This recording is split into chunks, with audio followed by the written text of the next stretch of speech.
So we're going to take a break from spectroscopy for a little bit, and then there's a small portion of this chapter that will revisit UV-Vis spectroscopy, and we'll talk about that in a little bit more detail, but you guys already did some of that in our spinach lab. All right, so this whole chapter is based on conjugated pi systems, so we first have to define what it means to be conjugated. Does anybody have a good idea of what they think that means? Has resonance. So it's something where double bonds or pi bonds can delocalize, right? So a conjugated system is normally defined as something where you have alternating pi bonds. So for example, this would be a nice example of a conjugated system. This is different than an isolated system, right? Because in an isolated system, these double bonds are separated by an sp3 hybridase carbon. So this would simply be called non-conjugated or isolated. And these can easily be spotted by identifying some sort of sp3 spacer or some sort of atom where there's no p orbital where delocalization can occur. There's also one last class that I wanted to talk about, and these are called cumulated.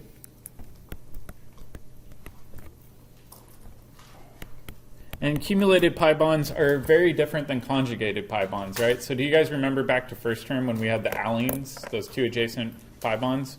In order to represent this, we show a dot in the center as being a central carbon. Otherwise, it just looks like one giant long double bond. And so we want to very clearly specify, hey, this is two separate double bonds attached with a carbon in between. These have unique geometries, but they aren't considered conjugated molecules. So let's take a look at some of the weird properties with conjugated molecules. And if you had a chance to watch the IR video, you had a chance to see this example already. But conjugated systems show up a little bit weird in NMR spectroscopy and IR spectroscopy. So let's do that example. And what I want you guys to do is to help me draw the resonance structures for this guy versus this guy. So let's draw all of the different resonance structures.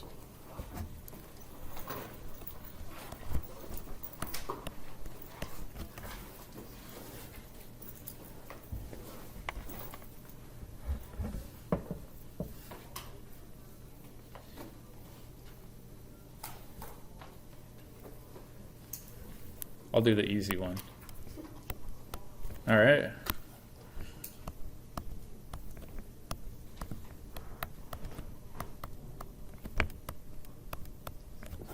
Are there any more for the one on the right? No, but it's a valid resonance structure, right? We've got a negative charge on an oxygen. So I'll bracket that. This one is pretty similar. So I'll pull the pi bond up.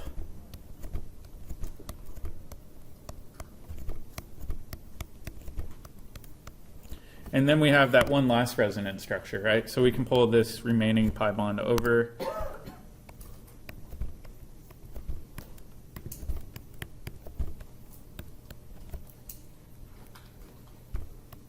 And we can put the positive charge over on this carbon. All right, so now for trivia points. Which of these aldehydes will have a higher absorbance frequency on IR? So which one will show up at the larger wave number for the CO double bond? What do you guys think? The right one, right? So if we look at the right one, this aldehyde shows up at a higher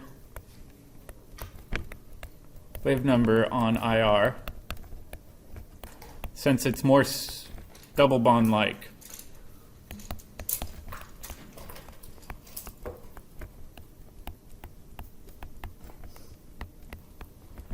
And this is simply due to that conjugation effect, right? We know we can delocalize the pi bonds more in the example shown on the left than in the example on the right. So the example on the left, that CO bond has more single bond character than the one on the right. Does that make sense? There's also some weird, unique features with this too. So if we look at this bond right here has some pi bond character, right? Versus this bond over here has no pi bond character between those two carbons. that also limits the ability of this molecule to rotate freely, right? If you think about sigma bonds are those point-on interactions and they can spin freely through space, but that only occurs when you have a true sigma bond and no pi bonds.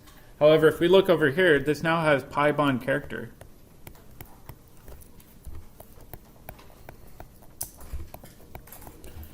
So let's take a look at this using a little bit of a molecular orbital picture. So I'm going to call this one example A versus example B, and we're going to look at example A because we know it's conjugated. Can I ask a question for you? Yeah. For the one on the right, the aldehyde, are you talking about the C to H showing up at a higher place than like 27 or 28? Or are you talking about the C double bond O? The C double bond to O will show up at a higher frequency. Yeah, that's a good question. Not the aldehyde specific marker, but the... That's a good point. So when I'm talking about the aldehyde, I should try to be more specific with which bond I'm referring to. So for this one, I'm referring to the CO bond, not the CH bond in the aldehyde. That's a good point. All right, so let's take a look at example A with the molecular orbital picture.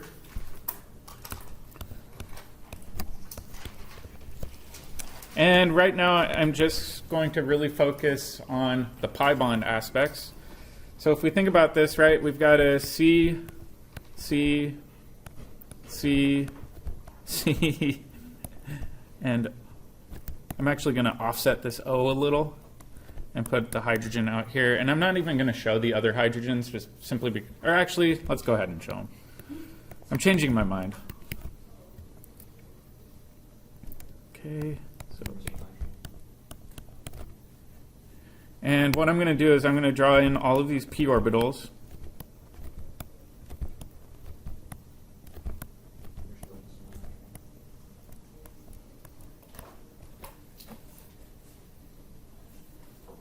Oh, thank you.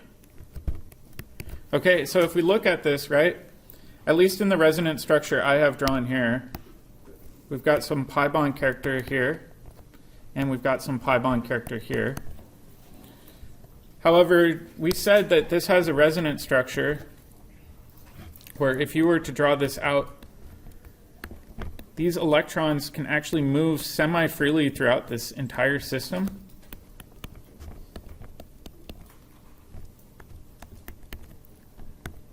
And I'm going to show that last resonance structure that we had because that's a nice, important one. So if we look at this last resonance structure,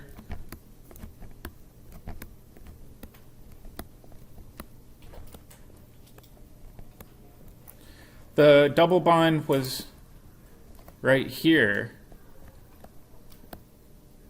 Does that make sense? So that double bond that I set up here has pi bond characters is now represented down here using this MO picture. That does mean that this oxygen over here has an extra set of electrons. So I'm just going to call this negative, and that means that the carbon over here is now positive. And just like I said, because this has pi bond character, this bond has restricted rotation.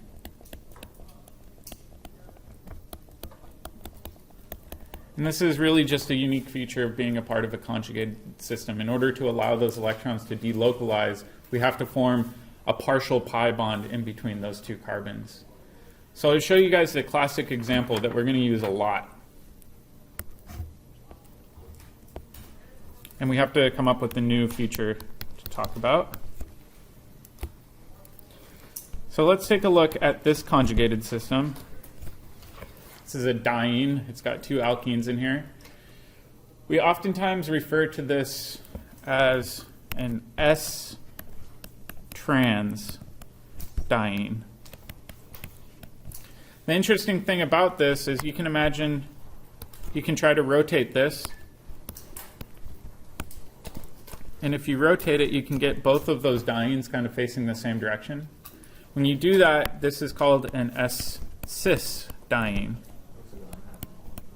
Yeah, it looks like a relatively unhappy molecule. Which one's more stable? Yeah, the left one's more stable. Okay, so more stable. More stable is another way of saying less reactive, right? If we look at the one on the right, we would say this is less stable. and more reactive. And these dienes do a lot of really cool chemistry. They do things called rearrangements. They do a reaction called the Diels-Alder reaction. We're going to be spending the rest of the chapter talking about reactions of dienes in particular.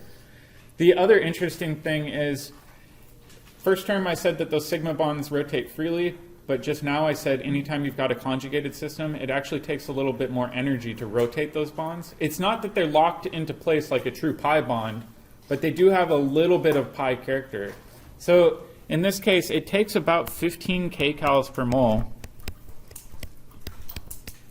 to actually do this bond rotation. It's not without effort. This doesn't spin very freely on its own. Sometimes you have to add in a little bit of extra heat in order to get this to at least adopt some of that S-cis diene conformation.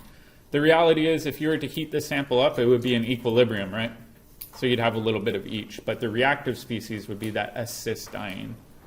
Does that make sense? All right, so let's talk briefly about preparation of dienes, but this will just be a review, and then I think we'll call it a day. So in order to prepare a diene, you can start with this alkyl halide, and then what reagent would we need if we wanted to turn this into a diene? A base, right? Typically you want a nice good non-nucleophilic base. Oftentimes you want to use a pretty bulky base because you usually want to favor this Hofmann product. So a good example of this might be something like terbutoxide. And is this going to be an E1 or an E2 reaction? E2 because it's a strong base. So you can do preparation of these using typical E2 chemistry. The other thing you can do, but you have to be a little bit more careful with, is you can start out with a dihalide, and you can make a diene. And again, what base would work best here? Terbutoxide. Why wouldn't I want to use sodium hydride necessarily? You get a bond in the middle and you won't get a second one. Yeah, exactly. If you use a small non-nucleophilic base, you run the risk of making an alkyne. We want to make the S-cis diene, so we want to use a super duper bulky base. So terbutoxide would probably be the better base here. And again, this would be an E2 reaction. And then the nice thing is we can actually make this from our regular alkene. And how do we do that? BR. Yeah, just Br2. So now we can convert from a regular alkene all the way to a diene by using careful chemistry. I think we're going to stop there. Tomorrow when we come in, we'll talk a little bit more about the molecular orbital theory and then get into some unique reactivity of dienes.